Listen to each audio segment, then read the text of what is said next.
तो आपका स्वागत है हमारे इस नई वीडियो में। इसमें बात करने वाले हैं समुच्चय और संबंध के बारे में। समुच्चय और संबंध के बारे में, सेट्स एंड रिलेशंस। ये आपका नेवी, एनडीए, एयरफोर्स, इन सभी में ये टॉपिक पूछा जाता है। ये हमारी क्लास है जो हम एक सीरीज स्टार्ट करने वाले हैं जो आपकी रिवीजन क्लास के रूप में होगी, जिसमें आप रिवीजन बैच के नाम से भी कह सकते हैं, रिवीजन बैच के नाम से। तो चलिए इसमें स्टार्ट करने वाले हैं रिलेशन एंड फंक्शन के बारे में, रिलेशन एंड सेट्स के बारे में। इसमें बात करने वाले हैं सेट के ऊपर। सबसे पहले बात करेंगे सेट पर। सेट क्या होता है? समुच्चय। तो set is a collection of well defined object. ये तो सभी जानते हैं। इसमें क्या है, अलग अलग एलिमेंट्स होते हैं और सेट्स आर यूजुअली डिनोटेड, मतलब ये सेट जो होता है वो कैपिटल लेटर जैसे ABCD इनसे डिनोट किया जाता है, और इनके जो एलिमेंट्स होते हैं वो यूजुअली स्मॉल लेटर से इंडिकेट किए जाते हैं। और अगर कोई एलिमेंट है किसी सेट का तो इसको हम लिखते हैं A बिलोंग्स टू A, और इसको ऐसे भी बोल सकते हैं A बिलोंग्स टू A, और A इज एलिमेंट ऑफ या मेंबर ऑफ A, इस तरीके से भी इसको बोल सकते हैं। अगर A does not belongs to A है तो इसको इस वाले साइन से डिनोट किया जाता है। अगर डज नॉट बिलोंग्स टू है तो ये वाला साइन, ऐसे C बनाएंगे और इसको कट कर देंगे। अगर C बना के ऐसे करते हैं, इसको कहते हैं बिलोंग्स टू, इसको कहते हैं डज नॉट बिलोंग्स टू। यहाँ पर कुछ स्टैंडर्ड नोटेशंस दिए गए हैं, या आप ऐसे कह सकते हैं ये समुच्चय दिए गए हैं जो हमेशा इसी अक्षर से डिनोट किए जाते हैं। जैसे कैपिटल N है, वो क्या है, नेचुरल नंबर का सेट होता है, जो जिसे हम बोलते हैं प्राकृत संख्या। क्या बोलते हैं? प्राकृत संख्या। दूसरा है W, इसको कहते हैं होल नंबर, जो कि पूर्ण संख्या होता है। 0 से स्टार्ट होती है, 1 2 3 ये वाली संख्या होती है W, यानी कि होल नंबर। तीसरा है ये सेट ऑफ इंटीजर्स Z, ये सेट ऑफ इंटीजर होता है प्लस माइनस और 0 की सभी संख्याओं को मिलाकर। और ये है आपका प्लस Z है और ये माइनस Z पर ये ऊपर लगा हुआ है, ये Z प्लस और माइनस। ये क्या होता है, पॉजिटिव और नेगेटिव इंटीजर्स को डिनोट करता है। अगर Q लिखा मिला है आपको कभी भी, ये Q, कैपिटल Q, ये क्या होता है, set of all rational number. Rational number क्या होते हैं? The number can written as P upon Q format where Q is not equal to 0। इस फॉर्मेट के जो नंबर होते हैं उन्हें बोलते हैं रेशनल नंबर। दूसरा है प्लस Q और माइनस Q, ये क्या होता है, नेगेटिव और पॉजिटिव रेशनल नंबर को डिनोट करता है। यहाँ पर जो R दिया है ये वाला सेट, ये क्या होता है, the set of real numbers. Real number क्या होता है, ये ऊपर जितने भी ये नंबर दिए गए हैं आपको, W and Z plus Z minus Z, Q plus Q minus Q, ये सभी क्या है, रियल नंबर्स ही हैं। ये क्या है, रियल नंबर्स हैं ये वाले। नेक्स्ट है प्लस R और माइनस R, ये क्या है, रियल पॉजिटिव नंबर और नेगेटिव रियल नंबर, ये इस चीज़ को इंडिकेट करता है। और ये जो C दिया है आपको, C, इसको कहते हैं कॉम्प्लेक्स नंबर। अब कॉम्प्लेक्स का मतलब क्या है, ऐसा नंबर जिसमें आयोटा लगा हुआ हो। आपने पढ़ा होगा ऐसे नंबर जिनमें क्या है, आयोटा लगा होता है। कहें एग्जाम्पल के लिए अगर मैं आपको बताना चाहूँ तो वो हो जाएगा आपका, एग्जाम्पल के लिए क्या हो जाएगा, 3 + 4i, ये क्या है आपका, एक कॉम्प्लेक्स नंबर है। कॉम्प्लेक्स नंबर एक्चुअली जो होता है वो x + i y फॉर्मेट का होता है, x + i y, जहाँ पर x और y दोनों ही क्या हैं, रियल नंबर्स होते हैं। और x और i y ये क्या होते हैं, ये इसको कहते हैं इमेजिनरी पार्ट, इसको कहते हैं रियल पार्ट, इसको कहते हैं रियल पार्ट। दोनों में डिफरेंस है, दोनों ही रियल नंबर होते हैं, लेकिन x को बोलते हैं रियल पार्ट और y को बोलते हैं इमेजिनरी पार्ट। x को रियल, y को इमेजिनरी पार्ट। अभी हमने देखा है कि जो ये स्टैंडर्ड नोटेशन होते हैं इनको सेट्स के, ये कुछ एग्जांपल्स से। अब हम बात करते हैं method of describing a set, मतलब किसी भी समुच्चय को लिखने का क्या क्या तरीके हो सकते हैं। तो उसके पॉसिबल 2 मेथड हैं, जिसमें पहले का नाम है रोस्टर फॉर्म या लिस्टिंग मेथड या टेबुलर मेथड बोलते हैं पहले मेथड को। दूसरा होता है सेट बिल्डर मेथड या रूल मेथड। ये बहुत ही इंपॉर्टेंट है। कोई भी सेट लिखा आपको मिले तो आप उसको देखते ही पहचान लेंगे कि ये रोस्टर मेथड है या सेट बिल्डर मेथड है। तो यूजुअली ये 2 ही नाम से जाना जाता है, पहला रोस्टर मेथड और दूसरा सेट बिल्डर मेथड। तो देखिए जो रोस्टर मेथड होता है उसमें क्या होता है, किसी भी समुच्चय को या किसी भी सेट को आप कैपिटल लेटर से डिनोट करते हैं, इक्वल टू का साइन लगा के मझले कोष्ठक के अंदर, कर्ली कोष्ठक जो होता है इस तरीके का, उसके अंदर एलिमेंट्स को लिखते हैं और कॉमा के द्वारा एलिमेंट्स को क्या है, सेपरेट करते लिख देते हैं। तो ये तो होता है आपका रोस्टर मेथड। दूसरा आता है सेट बिल्डर मेथड। ये क्या होता है, सेट बिल्डर मेथड में क्या होता है, जो इसको इंडिकेट करेंगे वो तो कैपिटल लेटर से करेंगे किसी भी सेट को, लेकिन कर्ली कोष्ठक के अंदर हम डायरेक्ट उस एलिमेंट को नहीं लिखेंगे, बल्कि उस एलिमेंट की जो प्रॉपर्टी होगी उसको लिखते हैं। जैसे कि एक्स सेट एक्स लगा, तो यहाँ पर हमने एक्स की क्या है, प्रॉपर्टी को भी शो कराया है कि x is a vowel in English alphabet. तो ये वाला देखिए, ये क्या है, वोवेल लिखा हुआ है, ये तो आपका रोस्टर मेथड में लिखा हुआ है। और यहाँ पर जो एक्स सेट एक्स लिखा हुआ है ये सेट बिल्डर मेथड में लिखा हुआ है। तो ये आपके मोस्टली क्या है, ये जो मेन जो है वो 2 ही मेथड हैं किसी भी सेट को लिखने के, किसी भी समुच्चय को लिखने के 2 मेथड होते हैं। और नेक्स्ट है टाइप्स ऑफ सेट के बारे में, कि सेट के टाइप्स क्या क्या होते हैं। तो वो क्या होते हैं, जो भी हैं आप नंबर से इनको स्टडी करेंगे इस वीडियो में। तो सबसे पहले बात करते हैं नल सेट या एम्प्टी सेट या वॉइड सेट के बारे में। ये तीनों ही वर्ड क्या है, सेम है। अगर आपको वॉइड सेट लिखा मिले या नल सेट लिखा मिले या एम्प्टी सेट लिखा मिले, ये तीनों क्या है, सेम है। अगर ऐसा हो जाता है कि a set containing no element it is denoted by phi या फिर एम्प्टी करली ब्रैकेट्स, इसको इंडिकेट करते हैं। जैसे कभी भी अगर कोई सेट आपको लिखा मिले और वो क्या है, कंडीशन सेटिस्फाई ना करता हो, तब वो क्या होता है, तब वो आपका वॉइड सेट होता है। जैसे एग्जांपल के लिए अगर हम ये कहें कि a equal to x such that x is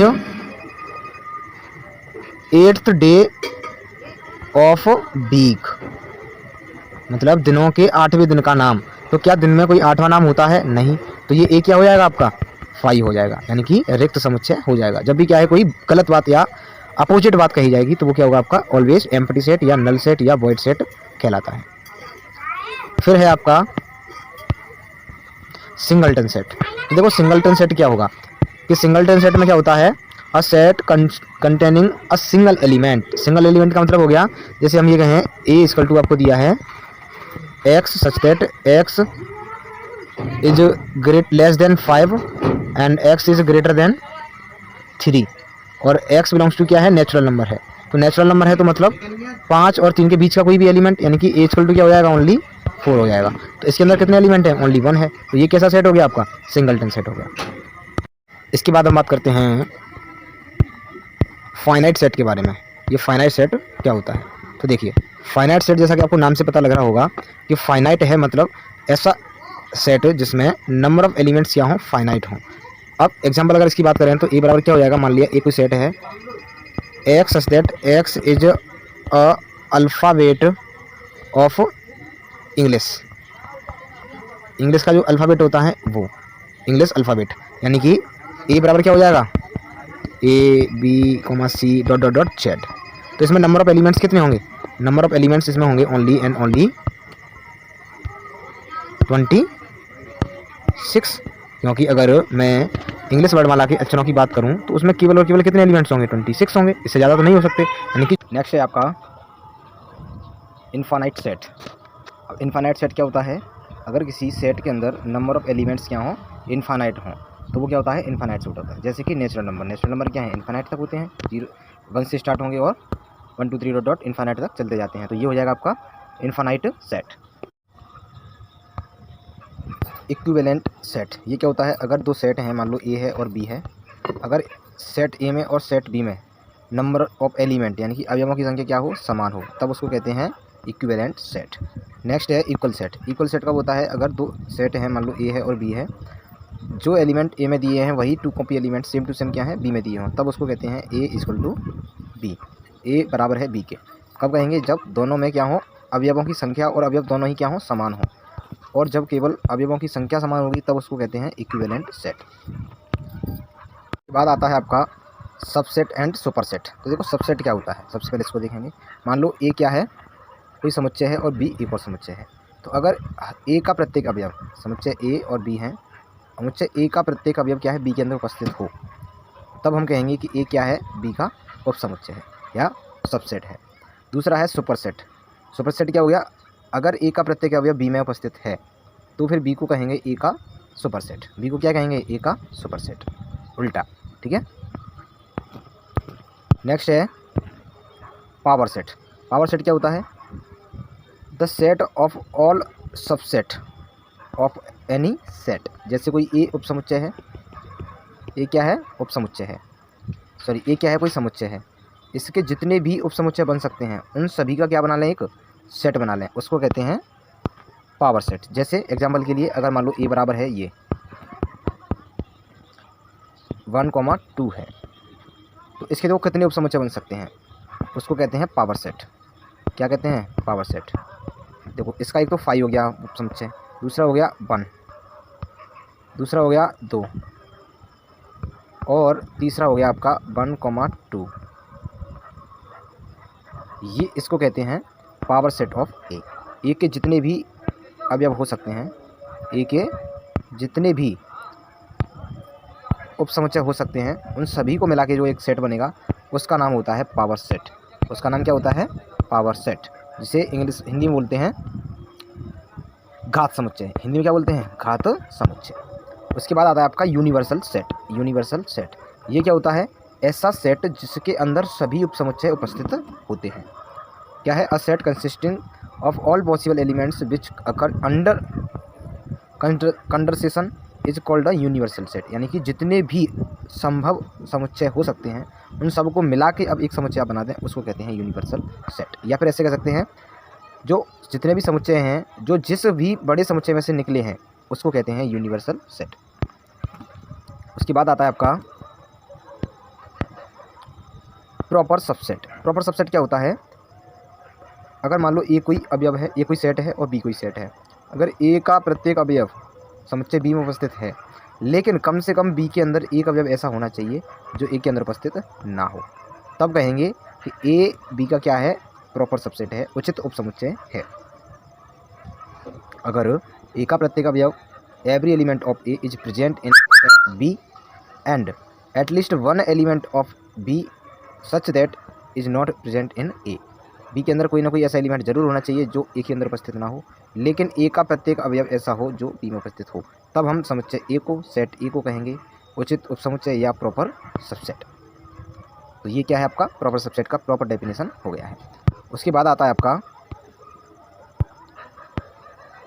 comparable set. Comparable set क्या होते हैं? ऐसे सेट जो ए क्या है बी के अंदर हो और बी क्या है पूरा का पूरा ए के अंदर हो। कहने का मतलब ए बराबर क्या हो? बी।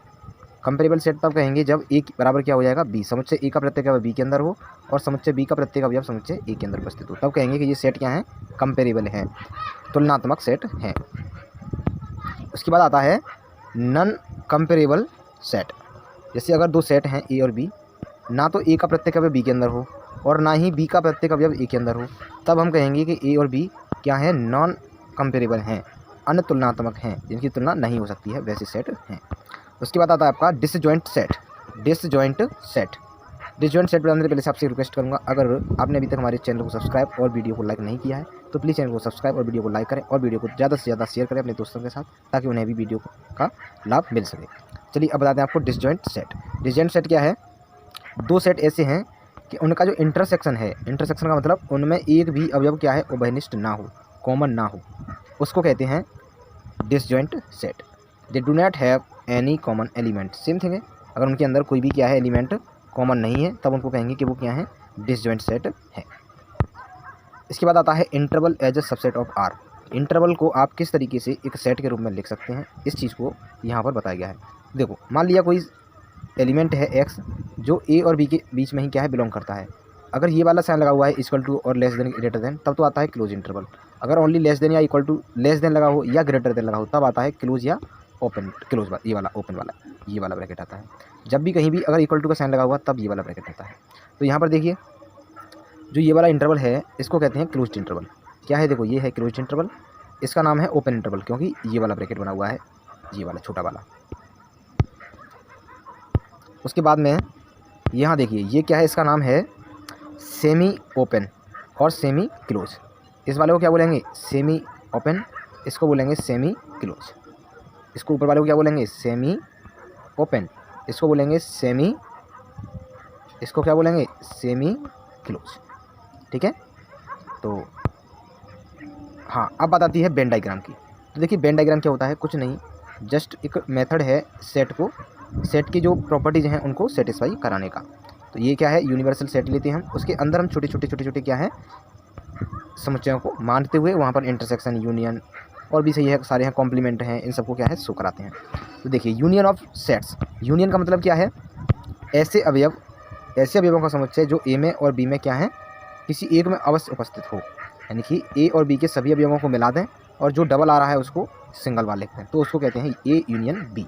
जैसे एग्जांपल के लिए अगर मैं देना चाहूँ तो यहाँ पर देखिए, ए बराबर मैंने मान लिया 1, 2 और 3, बी बराबर मान लिया 2, 4, तो ए यूनियन बी क्या हो जाएगा?